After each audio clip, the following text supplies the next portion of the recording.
Hello everyone, मैं विकास सिंह तोमर आप सभी का स्वागत करता हूं आज की इस वीडियो में। तो साथियों, आज हम करने वाले हैं पर्यावरण अध्ययन यानी ओल्ड पेपर 2022 का। इससे पहले हम क्या साथियों 2021 वाला पेपर साथियों कर चुके हैं। अभी तक वो आपने नहीं देखा है तो हमारे चैनल पर जा करके उसको भी आपको एक बार से देख लेना है। तो हमारा उद्देश्य है सभी साथियों को रीट क्वालिफाई करवाना साथियों। तो सभी साथियों को हमारे चैनल को क्या करना है, एक बार से सब्सक्राइब कर लेना है और बेल आइकन को दबा लेना है। तो चलते हैं हम पहले प्रश्न की ओर, देखते हैं 2022 में पर्यावरण अध्ययन में किस तरह के प्रश्न आए थे और आगे आपसे किस तरह के प्रश्न बनने की संभावना है। हम सभी प्रश्नों के बारे में चर्चा करेंगे साथियों। तो पहला ही प्रश्न आप सभी के सामने है, सभी साथियों को इसका उत्तर करना है। बताइएगा।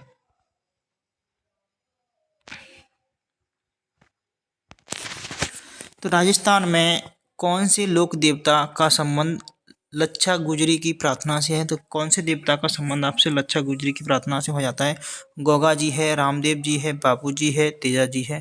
तो किसका संबंध हो जाता है? तो तेजा जी का संबंध है। ठीक है, इसको याद रखेंगे। ऑप्शन विकल्प आपका 4 एकदम से क्या है, सही उत्तर हो जाता है। ठीक है साथियों, तो तेजा जी के बारे में कुछ महत्वपूर्ण बातें हैं, इनके बारे में भी जान लेते हैं साथियों। यहाँ से हो सकता है आपको एग्जाम में प्रश्न फिर से बन जाए। नागौर जिले के खंडनाल गांव में तेजा जी का जन्म हुआ था। कब हुआ था? 1074 में हुआ था। इसको याद रखेंगे। ठीक है, लोक देवता तेजा जी ने गौरक्षा के लिए अपने आंदोलनकारी बलिदान के कारण लोक देवता की श्रेणी में प्रवेश किया। किसके लिए किया? तो गौरक्षा के लिए। ठीक है, लच्छा गुजरी के प्रार्थना से हम राजस्थान के लोक देवता तेजा जी के बारे में जानते हैं। किसके बारे में जानते हैं? तेजा जी के बारे में जानते हैं। तेजा जी भारत में जाटों में एक प्रमुख स्थान रखते हैं। ससुराल पक्ष ने उनकी बात नहीं मानी थी साथियों, इसको भी आपको याद रखेंगे। अपने तिरस्कार से लौटने के बाद तेजा जी पहली बार पेमल यानी उनकी पत्मिनी से उनकी मित्र लच्छा गुजरी के घर पर मिले थे। कहाँ पर मिले थे साथियों? तो लच्छा गुजरी के घर पर मिले थे। लच्छा गुजरी की गाय को मीणाओं ने रात में चुरा लिया था। क्या किया था? मीणाओं ने, उनकी जो मीणा जनजाति है साथियों, उन्होंने क्या किया था?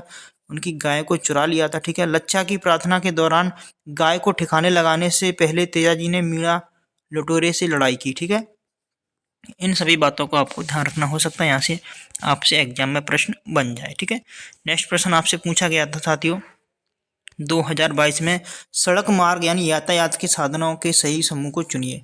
तो पूछा है सड़क मार्ग। ठीक है, तो आपको पता है मार्ग कितने होते हैं। एक तो आपका स्थल वाला हो गया। ठीक है, सड़क मार्ग जिसे बोलते हैं, स्थल मार्ग हो जाता है। ठीक है, एक आपका जल मार्ग हो जाता है, एक आपका कौन सा हो जाता है? वायु मार्ग हो जाता है। ठीक है, कितने मार्ग होते हैं? 3 मार्ग होते हैं। ठीक है, यातायात के। तो सड़क मार्ग पूछा है तो सड़क वाला कौन सा होगा? जीप, स्कूटर, नाव है। देखो नाव तो आपकी कहाँ चलती है? पानी में चलती है। ठीक है, साइकिल, कार, यान, यान कहाँ पर चलता है? आपको पता ही होगा। ठीक है, यान हवा में चलता है। बस, ट्रक, रिक्शा, बस, ट्रक, रिक्शा, बैलगाड़ी, ऊंटगाड़ी, फ्लाइंग कार। तो फ्लाइंग कार यानी उड़ने वाली कार। ठीक है, तो कौन सा राइट आंसर हो जाएगा आपका? तो बस, ट्रक, रिक्शा यानी विकल्प आपका 3 एकदम से सही उत्तर होने वाला है। ठीक है साथियों, नेक्स्ट प्रश्न की हम बात करेंगे। ये रहा आप सभी के सामने। बताइएगा इस प्रश्न का क्या राइट आंसर होगा। किस रोग के कारण रक्त में प्लेटलेट्स की संख्या कम हो जाती है? तो किस रोग के कारण क्या है, प्लेटलेट्स की संख्या आपकी क्या है, कम हो जाती है? चिकन पॉक्स है, मधुमेह है, अमीबियासिस है, डेंगू है। तो किसके कारण हो जाती है? यानी डेंगू, सभी को पता होगा डेंगू के कारण क्या होता है, हमारा जो प्लेटलेट्स हैं वो संख्या कितनी हो जाती है? बहुत ही कम हो जाती है। किसके कारण? डेंगू के कारण। ठीक है साथियों, तो डेंगू के बारे में जान लेते हैं। क्या है डेंगू? देखो, जब एक संक्रमित मच्छर द्वारा किसी इंसान को काटा जाता है तो डेंगू विषाणु रक्त प्रवाह में प्रवेश करता है, जिसे क्या है, प्लेटलेट्स में बांधता है और संक्रमण विषाणु को फैलाते हुए कई गुना बढ़ जाता है। डेंगू बुखार में प्लेटलेट काउंट में गिरावट का एक मुख्य कारण है संक्रमित प्लेटलेट्स कोशिकाओं की सामान्य प्लेटलेट्स को मारने की प्रवृत्ति है। ठीक है, डेंगू विषाणु के खिलाफ हमारे शरीर का प्राकृतिक रक्षा तंत्र रोगों से लड़ने वाली कोशिकाओं से बना है। ठीक है, याद रखेंगे डेंगू किसके कारण होता है? मच्छर के काटने से होता है। अच्छे से इसको याद रखना है, जिसमें क्या है, हमारी प्लेटलेट्स क्या हो जाती हैं? डाउन हो जाती हैं। नेक्स्ट प्रश्न आप सभी के सामने है। बताएगा निम्नलिखित में से किसे राजस्थान का मैनचेस्टर कहा जाता है? तो राजस्थान का मैनचेस्टर किसे कहा जाता है? जयपुर है, भीलवाड़ा है, नागौरी है, ब्यावर है। तो राजस्थान का जो है मैनचेस्टर कहा जाता है आपका भीलवाड़ा। किसके कहा जाता है? भीलवाड़ा को राजस्थान का मैनचेस्टर आपका कहा जाता है। तो जान लेते हैं राजस्थान का मैनचेस्टर। भीलवाड़ा भारतीय राज्य राजस्थान में वस्त्रों के लिए प्रसिद्ध है। किसके लिए प्रसिद्ध है? तो साथ ही इसको याद रखेंगे, वस्त्रों के लिए प्रसिद्ध है। भीलवाड़ा भारत के राजस्थान राज्य में मेवाड़ क्षेत्र का एक शहर है। कौन से क्षेत्र का शहर है? तो इसे भी याद रखेंगे, मेवाड़ शहर, यानी मेवाड़ क्षेत्र का एक शहर है। इसे टेक्सटाइल सिटी कहा जाता है। इसे क्या कहा जाता है? टेक्सटाइल सिटी भी कहा जाता है। ठीक है, इसे राजस्थान का मैनचेस्टर भी कहते हैं। क्या कहते हैं? राजस्थान का मैनचेस्टर कहते हैं। किसे कहते हैं? तो भीलवाड़ा को कहते हैं। ठीक है, याद रखेंगे। यहाँ मुख्य रूप से उत्पाद होता है पतलून में प्रयुक्त यानी सिंथेटिक कपड़ा बनाया जाता है यहाँ पर। ठीक है, तो हम बात कर लेते हैं जयपुर। जयपुर को क्या कहते हैं साथियों? तो जयपुर को गुलाबी शहर कहते हैं। भारत का पेरिस भी कहा जाता है। उदयपुर, उदयपुर को झीलों का शहर कहा जाता है। याद रखेंगे साथियों, एग्जाम में यहाँ से प्रश्न आपका 1 नंबर का बनेगा ही बनेगा। पूर्व का वेनिस कहते हैं, व्हाइट सिटी भी कहते हैं उदयपुर को। ठीक है, व्हाइट सिटी के नाम से कैसे जाना जाता है? तो उदयपुर को जाना जाता है, ध्यान रखेंगे। ठीक है, सरिस्का क्या है? सरिस्का क्या है? टाइगर रिजर्व है। ठीक है, जोधपुर में क्या है? जोधपुर को किस किस नाम से जाना जाता है? नीला शहर के नाम से जाना जाता है। ठीक है, जोधपुर को किस शहर के नाम से जाना जाता है? तो नीला शहर के नाम से जाना जाता है। सन सिटी, तो सन सिटी किसे कहते हैं? जोधपुर को सन सिटी के नाम से भी जाना जाता है। ठीक है, जोधपुर में क्या है? उच्च न्यायालय शहर भी है। ठीक है, इसे भी आपको याद रखना। ठीक है, यहाँ से अब बात करते हैं बीकानेर की। कैमल सिटी के नाम से जाना जाता है। किसको? बीकानेर को कैमल सिटी के नाम से जाना जाता है। ठीक है, जैसलमेर को सुनहरा शहर, प्रश्न आता है सुनहरा शहर किसे कहते हैं? तो जैसलमेर को सुनहरा शहर कहा जाता है। ठीक है, भारत का रेगिस्तान शहर कौन सा है? तो जैसलमेर है आपका। ठीक है, भारत का रेगिस्तान शहर कौन सा हो जाता है? तो आपका जैसलमेर हो जाता है। ठीक है साथियों, कुछ और महत्वपूर्ण है, इनके बारे में बात कर लेते हैं साथियों। देखो, कोटा, कोटा को क्या कहते हैं? भारत की कोचिंग, भारत की कोचिंग कोटा को कहते हैं। ठीक है, भारत की कोचिंग राजधानी कहते हैं किसको? कोटा को कहते हैं। ठीक है, औद्योगिक शहर कोटा को कहते हैं। कोटा स्मार्ट सिटी है, सपनों की नगरी। प्रश्न यहाँ से बन सकता है, सपनों की नगरी किसे कहते हैं? तो कोटा को कहा जाता है। ठीक है, सपनों की नगरी किसे कहते हैं? कोटा को सपनों की नगरी कहा जाता है। साथियों, सेशन अच्छा लग रहा है तो लाइक जरूर कर देना और अपने दोस्तों के साथ में शेयर करना ना भूलिएगा। ठीक है, सोनार दुर्ग कहाँ स्थित है? तो सोनार दुर्ग कहाँ पर स्थित है? जैसलमेर में है, जयपुर में है, भरतपुर में है, राजसमंद में है। तो प्रश्न पूछा है सोनार। ठीक है, क्वेश्चन नंबर 5 है आपका, जैसलमेर में है। कहाँ पर है साथियों? जैसलमेर में, इसको आपको याद रखना है। ठीक है, नेक्स्ट प्रश्न की हम बात करेंगे, राजस्थान में कौन से समुदाय के लिए वन्य एवं वन्य प्राणी संरक्षण उनके धार्मिक अनुष्ठान का भाग बन गया है? तो किसका बन गया है? गुज्जर है, सहरिया है, बिश्नोई है, मीणा है।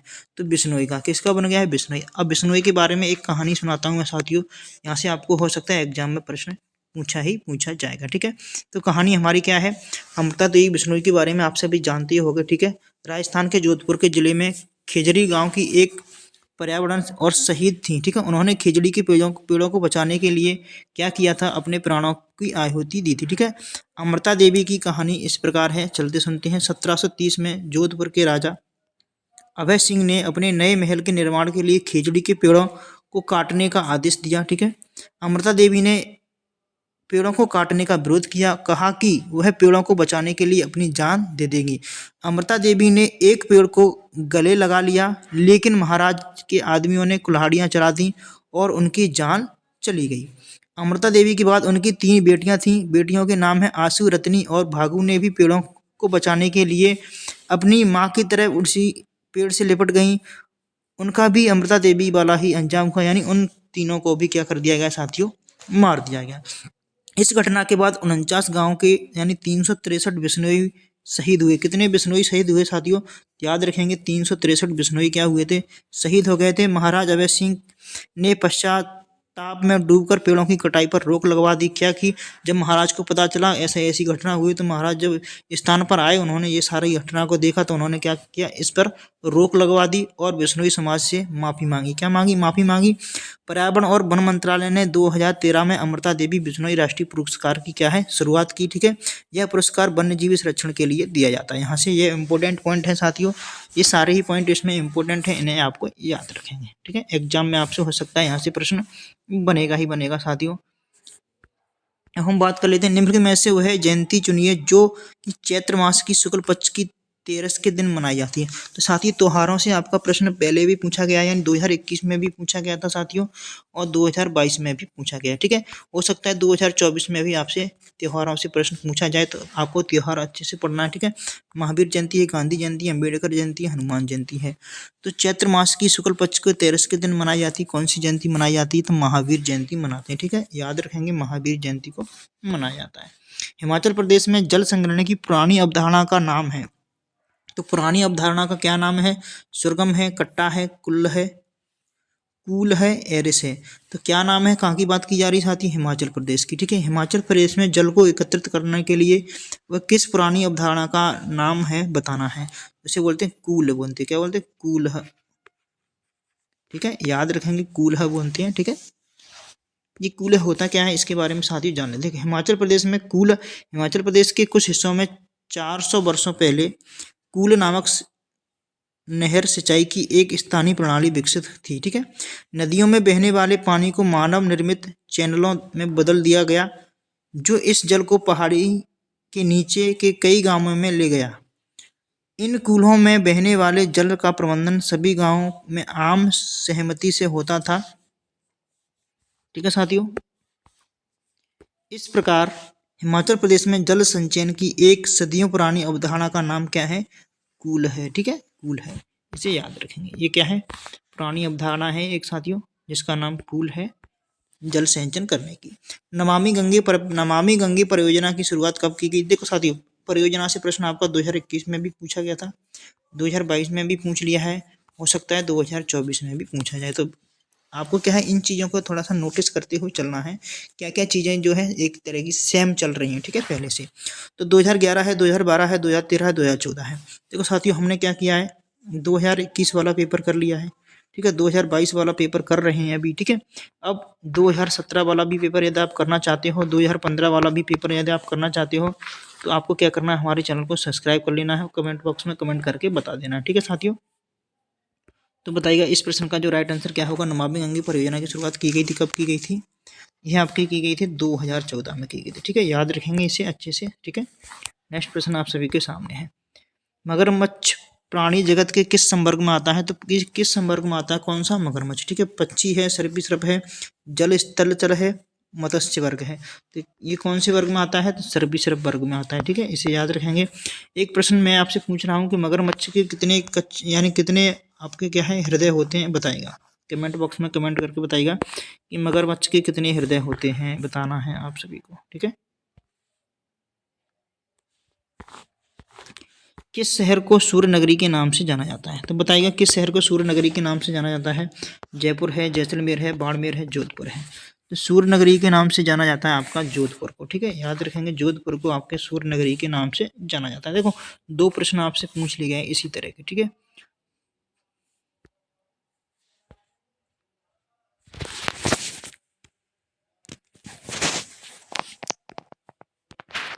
बताइएगा, जान लेते हैं जोधपुर के बारे में। ठीक है, जोधपुर को नीला शहर सूर्य नगरी के नाम से भी जाना जाता है, क्योंकि शहर के पुराने इलाकों में घरों के रंग कैसे हो गए थे? नीले रंग के रंगा गया है। कैसे रंग के रंगा गया है? नीले रंग के। ठीक है, अब बात करते हैं जयपुर। जयपुर को क्या कहते हैं? गुलाबी नगर, भारत का पेरिस कहते हैं। ठीक है, उदयपुर को क्या कहते हैं? झीलों की नगरी, पूर्व का वेनिस, श्वेत नगरी। ठीक है, सरिस्का कहाँ पर है? बाघ संरक्षण है। ठीक है, इसे भी याद रखेंगे। ध्यान रखना है, जोधपुर को क्या कहा जाता है? सूर्य नगरी के नाम से जाना जाता है। तो साथियों, अभी तक आपने हमारे चैनल को सब्सक्राइब नहीं किया, चैनल को सब्सक्राइब करके बेल आइकन को जरूर दबा लेना है। ठीक है, अपने दोस्तों के साथ में जरूर शेयर करें। यदि आप किसी ग्रुप से जुड़े हुए हैं तो उस ग्रुप में भी हमारे वीडियो को शेयर कर सकते हो। ठीक है, सेशन अच्छा लग रहा है तो लाइक जरूर कर देना है, और इसकी PDF के लिए आपको हमारे टेलीग्राम चैनल यानी V4 स्टडी को ज्वाइन कर लेना है। हमारा टेलीग्राम चैनल है साथियों, इसकी लिंक आपको क्या है, डिस्क्रिप्शन में मिल जाएगी। बताइएगा इस प्रश्न का राइट आंसर क्या होगा।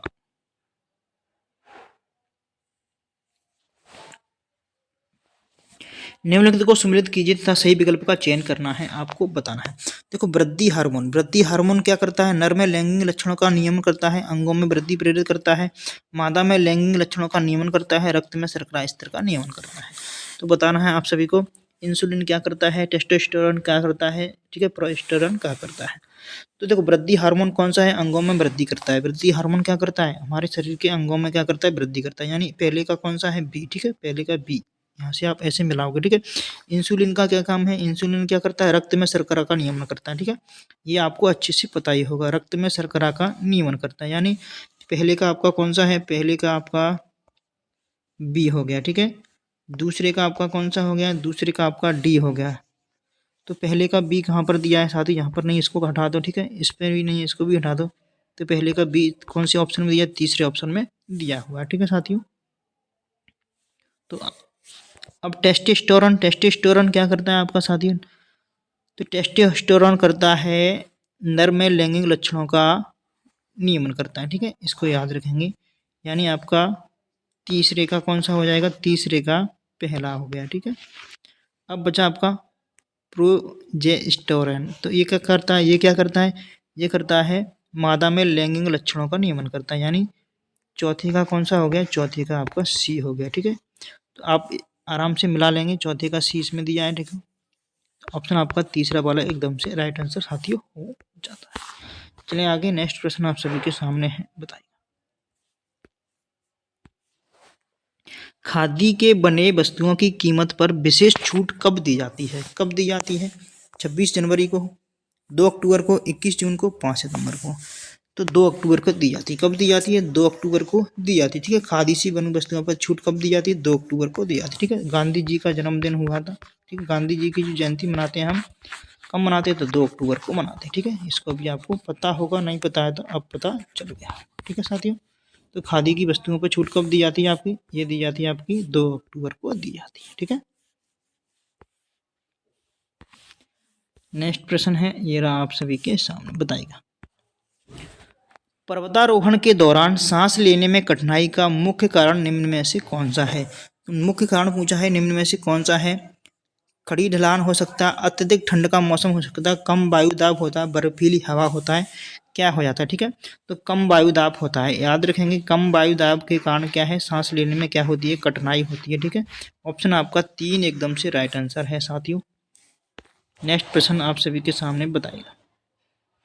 निम्नलिखित में से कौन सा पर्यावरण के अजैविक घटक के अंतर्गत आता है साथियों। देखो अजैविक घटक से पहले भी यानी 2021 में भी प्रश्न आपसे पूछा गया है और फिर से भी पूछ लिया गया है, ठीक है साथियों। तो अजैविक घटक, जैविक घटक, इनको आपको अच्छे से पढ़ना है, ठीक है। इन चीज़ों को क्या स्वयं से भी खुद नोटिस कर लिया करो आप कि किस तरह के प्रश्न 2021 में पूछे गए थे, फिर किस तरह के प्रश्न 2022 में पूछे गए थे। तो आगे हो सकता है इस तरह के प्रश्न ही साथियों पूछे जाएंगे, ठीक है। पौधे हैं, वायु है, जानवर है, जीवाणु है। अजैविक पूछा है तो अजैविक वो वस्तुएं होती हैं जो क्या है, सांस नहीं लेती हैं, ऐसे याद रखो। जो जीवित नहीं होती हैं ऐसे याद रखो। देखो पौधे सांस लेते हैं, ठीक है। वायु है, वायु क्या है, वायु सांस लेती है क्या, जानवर भी सांस लेते हैं, जीवाणु भी सांस लेते होंगे साथियों। यानी ऑप्शन आपका कौन सा, दूसरा वाला एकदम से राइट आंसर हो जाता है, ठीक है। अजैविक वस्तुएं भी होती हैं जो सांस नहीं लेती हैं, ऐसे जीवित नहीं होती हैं, उन्हें अजैविक बोलते हैं। जो जीवित होती हैं उन्हें जैविक बोलते हैं, ठीक है। याद रखेंगे ऐसे आप, सिंपल भाषा में मैंने आपको बता दिया है, ठीक है। याद रखने का यही एक अच्छा तरीका है जिसे आप क्या है कनेक्ट करके अच्छे से याद रख सकते हैं, ठीक है। रेशम कीट का भोजन निम्न में से कौन सा है। देखो रेशम काफ़ी सरल पेपर भी कह सकते हैं, ठीक है। अच्छे भी प्रश्न है इसके अंदर, सरल भी प्रश्न है, यानी सभी तरह के प्रश्न आपको पूछे गए थे, ठीक है साथियों। तो मेरा ऐसा ही मानना है कि आपसे 2025 में भी साथियों लेवल ज़्यादा हाई नहीं पूछा जाएगा, मीडियम ही रहने वाला, यानी मॉडरेट आपका पेपर होने वाला है, ठीक है साथियों। तो सारी चीज़ों को क्या है अच्छे से थोड़ा डिटेल में पढ़ के जाना है। तो रेशम का जो भोजन है, रेशम कीट का जो भोजन है क्या हो जाता है, शहतूत के पत्ते हैं, जामुन के पत्ते हैं, नीम के पत्ते हैं, आम के पत्ते हैं, ये शहतूत के पत्ते हैं, ठीक है। याद रखेंगे शहतूत के पत्ते हैं जिन्हें ये खाता है, ठीक है। कौन, रेशम का कीड़ा है, क्या खाता है, शहतूत के पत्ते खाता है। देखो रेशम का प्रोटीन रेशा मुख्य रूप से फाइब्रोइन से बना होता है और कुछ लार्वा द्वारा कोकून बनाने के लिए निर्मित होते हैं। सबसे प्रसिद्ध रेशम शहतूत के रेशम कीट यानी बॉम्बेक्स मोरी के लार्वा के कोकून से प्राप्त किया जाता है। किससे प्राप्त किया जाता है, बॉम्बेक्स मोरी के जो लार्वा होता है उससे प्राप्त किया जाता है, ठीक है साथियों। रेशम कीट के पालन को, उसमें रेशम निकालने की विधि को क्या कहते हैं, सेरीकल्चर कहते हैं। रेशम कीट का जो उत्पादन करते हैं उसे हम क्या कहते हैं, सेरीकल्चर कहते हैं, याद रखेंगे, ठीक है। ये पॉइंट आपको क्या है अच्छे से याद रखेंगे, ठीक है। घरेलू रेशम कीट कैटरपिलर यानी जिसे बॉम्बिक्स मोरी भी कहा जाता है, रेशम कीट पालन में सबसे व्यापक रूप से उपयोग होने वाला रेशम कीट प्रजातियां हैं, ठीक है। सबसे अधिक उपयोग होने वाला कौन सा है? बॉम्बिक्स मोरी है, ठीक है, याद रखेंगे बॉम्बिक्स मोरी है। आगे चलते हैं।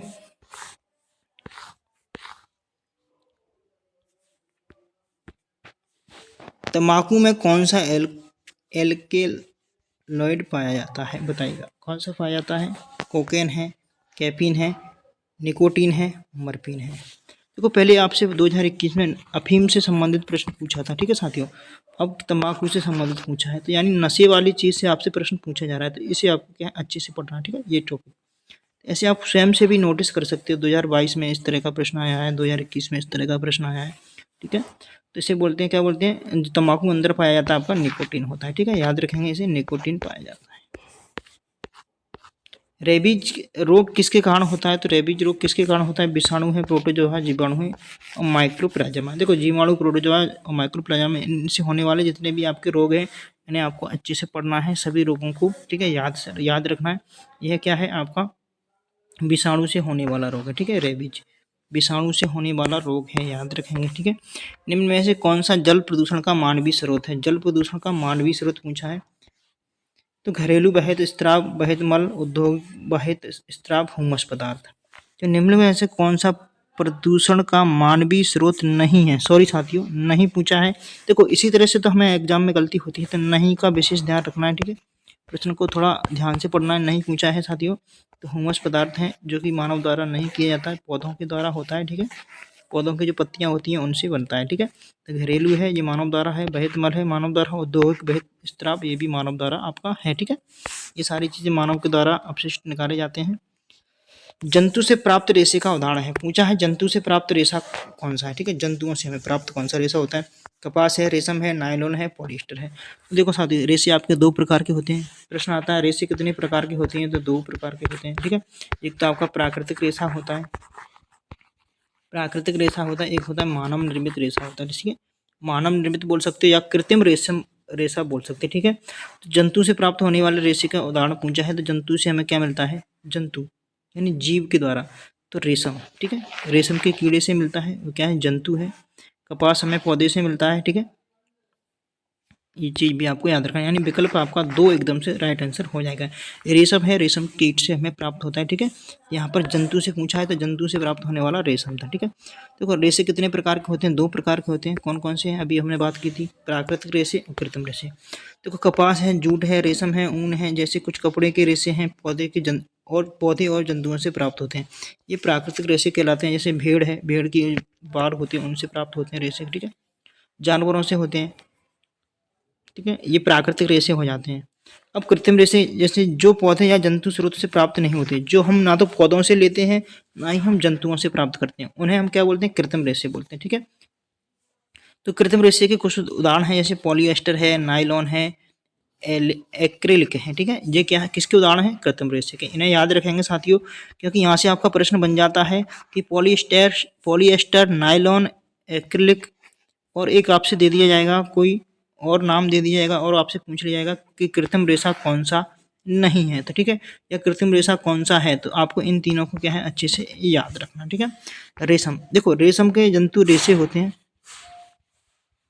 रेशम के रेशे जंतु के रेशे होते हैं। रेशम कीट रेशम के रेशे से प्राप्त होता है। रेशम प्राप्त करने के लिए रेशम कीट के पालन को रेशम कीट का पालन कहा जाता है, ठीक है। रेशम के कीट के कोकून से प्राप्त होता है। रेशम का जो धागा है कहाँ से प्राप्त होता है हमें? तो रेशम का जो धागा है रेशम के कीट के कोकून से प्राप्त होता है, ठीक है। सभी बातों को ध्यान अच्छे से रखना है। मूल्यांकन का मुख्य उद्देश्य क्या है? तो मूल्यांकन का मुख्य उद्देश्य क्या है? अनुशासन बनाना है, परीक्षा करवाना है, प्रश्न पत्र बनवाना है, अधिगमकर्ता के प्रश्न पत्र का आकलन करना है या उसमें सुधार करना है। तो क्वेश्चन नंबर 21 का राइट आंसर क्या होगा? अधिगमकर्ता के प्रदर्शन का आकलन करना और उसमें क्या करना है? सुधार करना, ठीक है। यानी विकल्प आपका 4 एकदम से राइट आंसर होगा। नेक्स्ट क्वेश्चन की हम बात करते हैं साथियों, उससे पहले हम कुछ बातें कर लेते हैं।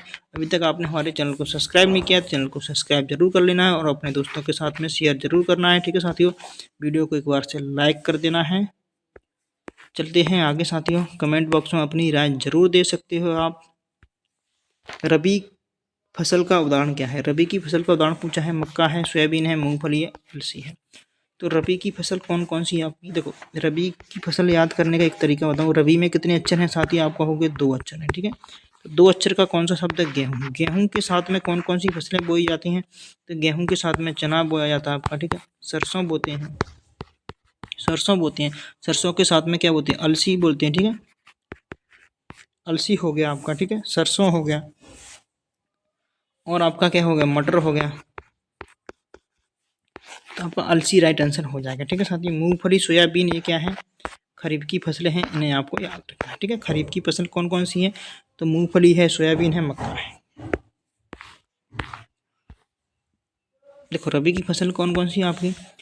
ये अक्टूबर से मार्च में उगाई जाने वाली फसलें हैं, जिन्हें रबी की फसल कहते हैं, जैसे गेहूं, चना, मटर, सरसों, अलसी, ठीक है। इन्हें आपको याद रखना है, ठीक है। खरीफ की फसलें कौन कौन सी? वर्षा ऋतु में बोई जाने वाली फसल खरीफ की फसल कहलाती है। खरीफ में कितने अक्षर हैं साथियों? 3। 3 अक्षर का आपका कौन सा शब्द होता है साथी? बाजरा, ठीक है। बाजरा है, चावल है, चावल है, ये सारी क्या है? देखो, आप अक्षर से ही पहचान सकते हो खरीफ और रबी की फसल। रबी में कितने अक्षर हैं? 2। 2 अक्षर वाला आपका कौन सा है? तो चना है, ठीक है। ऐसे ही आप याद रख सकते, चना है, गेहूं है, ठीक है। इसके साथ में कौन कौन सी फसलें बोई जाती हैं? खरीफ की फसलें कौन कौन सी हैं? तो बाजरा में 3 अक्षर हैं, 1 2 3 अक्षर, ऐसे याद रख सकते, ठीक है। तो बाजरा है, चावल है, यानी चावल को धान भी कहते हैं, मक्का है, सोयाबीन है, मूंगफली है, कपास है, खरीफ की फसलें हैं। ये सारी किसकी फसलें हैं? खरीफ की फसलें। इन्हें आप इस ट्रिक के माध्यम से आप बहुत ही अच्छी तरीके से याद रख सकते हो, कभी नहीं भूलोगे, ठीक है। साथियों, लाइक नहीं किया अभी तक, अपनी लाइक जरूर कर देना है। बाल केंद्रीय शिक्षा में कौन सा तत्व नहीं है? नहीं पूछा है, ध्यान रखेंगे। खेल है, निष्क्रियता है, प्रेरणा है, संतोष है। तो निष्क्रियता आपकी नहीं होगी, ठीक है। बाल केंद्रीय शिक्षा में कौन सा तत्व नहीं है? निष्क्रियता, ठीक है। खेल होता है, प्रेरणा भी देते हैं बच्चों को, संतोष भी देते हैं, ठीक है। ये सारी चीजें हैं, ये आपका नहीं होगा, ठीक है। आगे चलते हैं नेक्स्ट प्रश्न पर। प्राचीन काल में संदेशों का संचार किस माध्यम से होता था? पूछा है प्राचीन काल में, ठीक है। फैक्स, मोबाइल है, संदेश वाहक, टेलीफोन है। देखो, प्राचीन काल की बात करेंगे तो स्वाभाविक सी बात है, ना तो फैक्स था तब, ना मोबाइल थे, ठीक है, ना ही टेलीफोन था। तो कौन सी चीज़ थी आपकी? तो संदेश वाहक थी, ठीक है। संदेश वाहक, यानी ये सारी चीज़ें क्या है? नवीनतम है, यानी न्यू है, ठीक है। तो आपका जो राइट आंसर 3 विकल्प एकदम से हो जाएगा, ठीक है। प्राचीन काल की बात की गई है, तो संदेश वाहक हो जाता है, ठीक है। मोबाइल से हम क्या करते हैं? बात करते हैं। देखो, संचार शब्द को बोलने, लिखने या किसी अन्य माध्यम का उपयोग करके जानकारी देने, आदान प्रदान करने के रूप में संदर्भित किया जा सकता है। किसको? बोलने को, ठीक है। संचार करते हैं, हम एक दूसरे से बात करते हैं, कम्युनिकेशन करते हैं।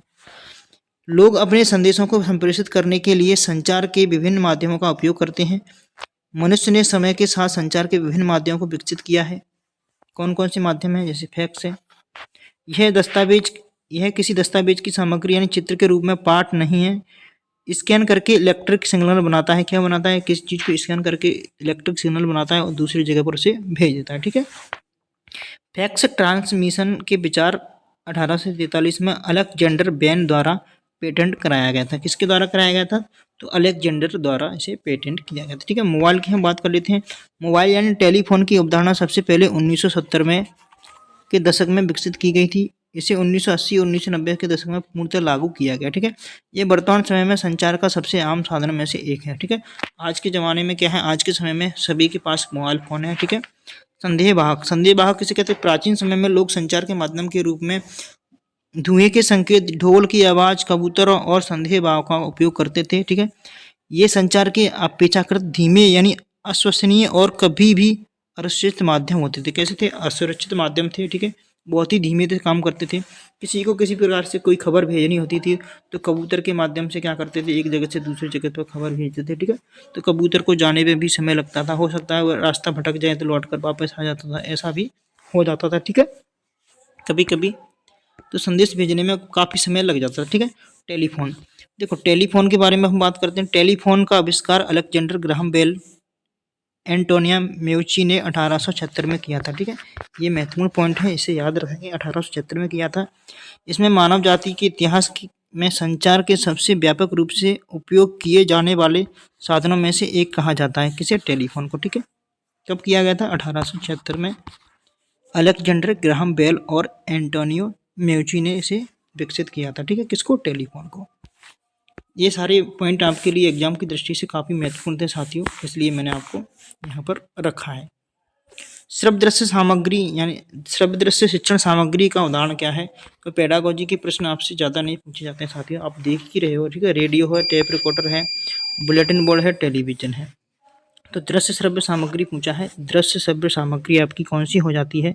तो टेलीविजन आपकी हो जाती है, ठीक है। टेलीविजन को हम देख भी सकते हैं, सुन भी सकते हैं, ठीक है। रेडियो को सुन सकते हैं, टेप रिकॉर्डर को सुन सकते हैं, ठीक है। ये सारी चीज़ें क्या है, सुनने वाली चीज़ें थी, ठीक है। ये देख सकते हैं, इसे देख भी सकते हैं और सुन भी सकते हैं, ठीक है। दोनों काम हम कर सकते हैं, किसके माध्यम से, टेलीविजन के माध्यम से। तो श्रव्य और दृश्य सामग्री आपकी हो जाती है। आपके पिता के साले की माँ, आपका क्या संबंध होगा? तो साथियों इस प्रश्न को हम करते हैं, देखो ये तो आप हो, ठीक है, यानी हम हैं, ये हम हो गए। अब हमारे पिता, ये हमारे पिता है, ठीक है साथियों, ये हमारे पिता। अब कहा है पिता के साले, तो पिता का साला, पिता का साला यानी हमारा कौन लगेगा? तो पिता का साला हमारा मामा हो गया, ठीक है साथियों, मामा हो गया। अब प्रश्न में कहा है साले की माँ से आपका क्या संबंध है? जो साला है तो साले की माँ कौन लगेगी? साले की माँ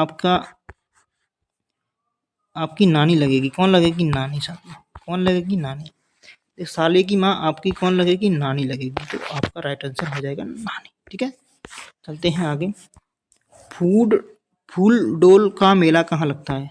तो फूल डोल का मेला कहाँ लगता है? अजमेर है, जैसलमेर है, शाहपुर है, अलवर है। तो फूल डोल का मेला आपका शाहपुर में लगता है। कहाँ पर लगता है? शाहपुर में, याद रखेंगे, ठीक है।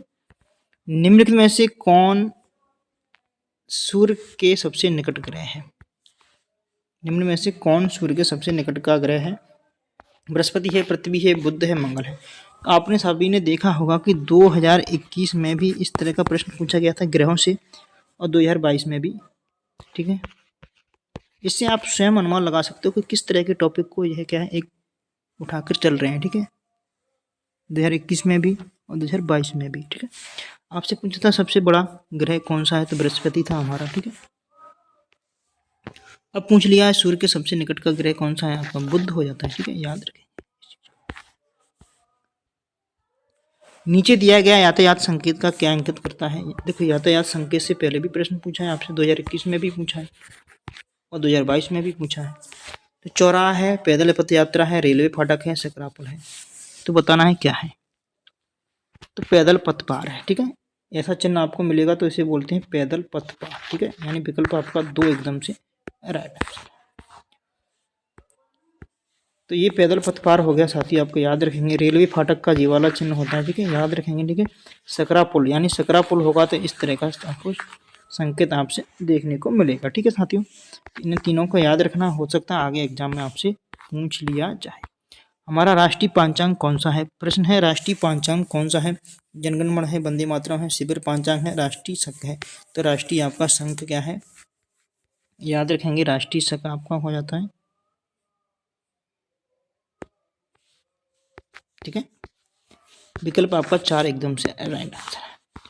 2 प्रश्न यहाँ से और साथ ही आपके एग्जाम की दृष्टि से काफ़ी महत्वपूर्ण हो जाते हैं, तो इनको भी पढ़ना। जनगण मन, जनगण मन क्या है? यह भारत का राष्ट्रगान है, इसको भी याद रखेंगे, ठीक है। ये किसके द्वारा रचित है? तो रविंद्रनाथ टैगोर द्वारा रचित है, और इसे पहली बार 1911 में राष्ट्रीय कांग्रेस के सम्मेलन में गाया गया था, ठीक है। भारतीय राष्ट्रीय कांग्रेस के सम्मेलन में गाया गया था, ठीक है। जनगण मन को 24 जनवरी 1950 को भारत का राष्ट्रीय गान घोषित किया गया, ठीक है। सबसे पहले कब गाया गया था? 1911 में गाया गया था, ठीक है। रविंद्रनाथ टैगोर द्वारा रचित है। किसकी द्वारा रचना है? रविंद्रनाथ टैगोर की, याद रखेंगे, जनगण।